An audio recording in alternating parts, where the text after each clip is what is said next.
Hola oyentes de Radio Cefará, es un gusto volver a contar con Ricardo López Gotti para hablar de historia, de las edades del totalitarismo. ¿Qué tal, Ricardo? Hola Jorge, ¿cómo estás? Muy bien, y con ganas de hablar de esta época eh, que para la gente muy joven, pues cuando se le habla de los años 60, pues se imaginan una cosa muy distinta, pero en una parte del mundo, en China, se había montado una historia tremenda. Ya habíamos hablado en la entrega anterior del gran salto adelante, del desastre económico que supuso esa idea de industrialización a lo bestia. Y ahora también vamos a ver algo también a lo bestia, ¿no? Que es la llamada revolución cultural o gran revolución proletaria, ¿no? Algo así como era. Gran Revolución Cultural Proletaria. Un nombre muy ampuloso para lo que fue un verdadero cataclismo para la cultura china, que en realidad acá vamos a ver que así como el gran salto adelante, los protagonistas debían ser los campesinos. En este caso, en la Gran Revolución Cultural Proletaria, los protagonistas van a ser niños y adolescentes. ¿Sí? Niños de 9 hasta adolescentes de los 18 años, es decir, estudiantes del primario y del secundario, ¿no? Y en este caso, el objetivo de Mao, claro, como él tuvo que dejar la presidencia de la República Popular China, pero siguió manteniendo el liderazgo del Partido Comunista Chino, lo cual en realidad era mucho más importante que la presidencia de la República. Él va a intentar retomar el liderazgo y la iniciativa a través de esto que llama la revolución cultural. Su objetivo era desplazar a los funcionarios que consideraba que se estaban volviendo burgueses, burócratas, que se estaban convirtiendo en revisionistas en lugar de ser revolucionarios. Y de esta forma, él lanza esta idea de la revolución cultural, en la que involucra a millones de jóvenes de toda China, pero básicamente de los grandes centros urbanos, y también muchos estudiantes universitarios para dedicarse de lleno a hacer la revolución. Esto significó, primero se publicó un libro con las citas de Mao, lo que se conoció como el Libro Rojo, que se convirtió un poco en el evangelio de todos estos jóvenes que se van a reclutar en una, digamos, una gran agrupación, no sé cómo llamarlo, que lo llamaban los guardias rojos, y que estos jóvenes comenzaron a luchar contra los cuatro viejos, ¿no? Acá está muy clara la connotación generacional, y los cuatro viejos eran las viejas ideas, los viejos hábitos, la vieja cultura, es decir, eh, las viejas costumbres, es decir, que la idea era romper con todo lo anterior y dar inicio a una nueva etapa. Claro, los jóvenes obviamente eran mucho más permeables a este tipo de discurso de ruptura generacional, de barrer con todo lo antiguo y ser llamados a una gran revolución. Pero también hay que tener en cuenta que el contexto cultural de China, no estoy hablando de la alta cultura, sino en términos de costumbres, es que hay una gran sumisión y obediencia al líder, ya sea el que había sido el emperador o en este caso el líder que era Mao. Es decir, que esta costumbre tan arraigada de siglos y siglos en la cultura china, que tiene que ver con la matriz confuciana, va a ser que de hecho no haya una gran resistencia frente a este hecatombe que va a ser la revolución cultural. Las universidades cerraron, las escuelas cerraron, es decir, que durante 2 años estos jóvenes se lanzaron a las calles en grupos a acosar a toda persona que veían que tenía algún tipo de intelectualismo o burguesía.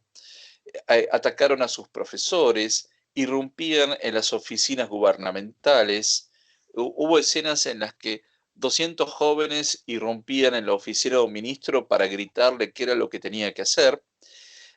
La ridiculización de los profesores, se les colocaba un bonete sobre la cabeza con consignas humillantes, y esto llevó a que muchas personas, sintiendo esta deshonra y esta vergüenza profunda, cometieran suicidio. Es decir, muchas personas murieron por suicidio, otros fueron asesinados. Realmente se desconoce la magnitud de la cantidad de muertos que hubo, porque tengamos en cuenta esto: Mao es el fundador de la República Popular China y sigue gobernando hasta hoy el mismo partido en la República Popular China, y tampoco pueden hacer tanta crítica a quien fue el fundador del Estado. Con lo cual, ahí nos encontramos con un problema: es que no hay acceso a los archivos gubernamentales y hay una gran cantidad de testimonios que han sido acallados. Esto, a su vez, hay que tener en cuenta que también, así como había una gran obediencia hacia el emperador o el mandatario, también había una gran lealtad y respeto hacia el docente universitario. Con lo cual, para aquellos que ejercían como profesores, esto era una rebelión que no lograban entender. Bueno, hubo quema de libros, destrucción de templos, destrucción de elementos de la cultura budista. En el Tíbet se sufrió particularmente esto.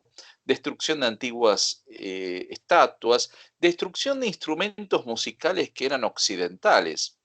Claro, acá tenemos que tener en cuenta el cataclismo cultural y educativo que esto significó, porque durante 2 años las instituciones educativas estuvieron cerradas, con todos estos jóvenes en las calles cantando consignas con sus bandoneones y haciendo la revolución, aprendiendo a hacer la revolución mientras la hacían, ¿no? Ese era el concepto. Esto significó que lo que va a ocurrir es que va a dejar a toda una generación sin 2 años de formación sistemática. Y de hecho, esto se le termina yendo de las manos al propio Mao. Así como se le fue de las manos el gran salto adelante, que significó la muerte de millones de personas por hambre, también esto se le va a ir de las manos, y en 1968 va a ordenar la represión a los guardias rojos. Es decir, estos jóvenes que él en 1966 los instiga a hacer esta revolución, 2 años después se da cuenta que esto se le va completamente de las manos y manda al ejército a reprimirlos. ¿Y por qué él los manda? Porque Mao era el director de la Comisión de Asuntos Militares del partido, con lo cual las Fuerzas Armadas le respondían directamente a él, no al presidente de la República. Lo que va a ocurrir es que estos jóvenes, después de 2 años de estar haciendo la revolución, se encuentran con que Mao los acusaba de no haber hecho bien la revolución, y en gran medida a muchos de ellos los envían a trabajar al campo, pero lo que va a ocurrir es que durante prácticamente una década va a haber una gran brecha educativa en la que falten profesionales, no solo profesionales, falten artistas, falten músicos. Es decir que, claro, son 2 años dedicados a cantar este tipo de consignas, son 2 años fértiles para la educación que fueron absolutamente desaprovechados, y que recién después, en los años 80, esto se va a poder empezar a revertir. Lo cierto es que, claro, en el mundo exterior poco se conocía de lo que estaba ocurriendo en el contexto de la revolución cultural, y esto se estaba romantizando mucho en el exterior porque se pensaba que era una revolución estudiantil contra las viejas estructuras, pero lo cierto es que llevó a la destrucción de una gran cantidad de documentación, de obras de arte, de libros, y que fue una gran hecatombe, no solo en lo humano, por la cantidad de muertos, que ignoramos cuántos fueron, sino por la herencia que termina dejando en términos de una fuerte brecha educativa y cultural. Realmente es espeluznante imaginárselo, Y aparte con esta cerrazón de China en ese momento, justamente lo que trasciende, lo que mencionaba es esta versión romántica, va a influir en Occidente pensando que también los chicos y jóvenes de Occidente también podían sumarse a esta revolución mundial en varios frentes, ¿no? O sea, ya veremos cuando lleguemos al mayo del 68 en Francia, pero también a los hippies, a los alternativos y todas estas corrientes como que se podía soñar con una utopía, pero claro, nadie había visto el final de la película en qué se había convertido la utopía, ¿no?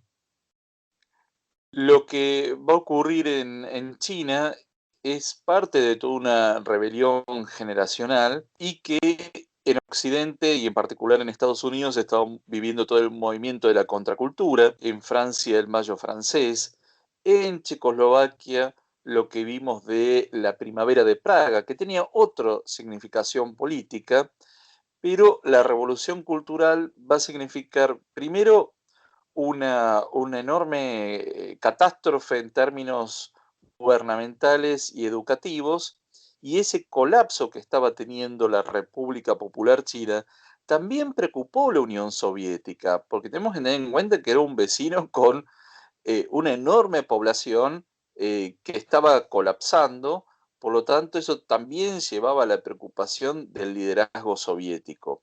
Y es en ese contexto en el que justamente luego la presidencia de Nixon va a empezar la política de acercamiento, en principio secreta, luego pública, con Mao para reconocer a la República Popular China a nivel internacional.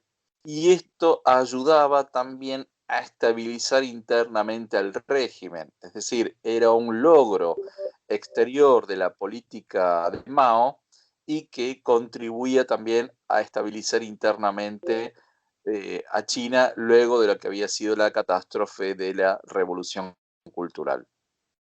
Bueno, y esperamos que la semana que viene sigamos hablando de otro capítulo, de otro episodio de estas edades del totalitarismo. Muchas gracias, Ricardo López Gotti. Muchas gracias y como siempre un gran saludo a toda la audiencia de Radio Sefarad.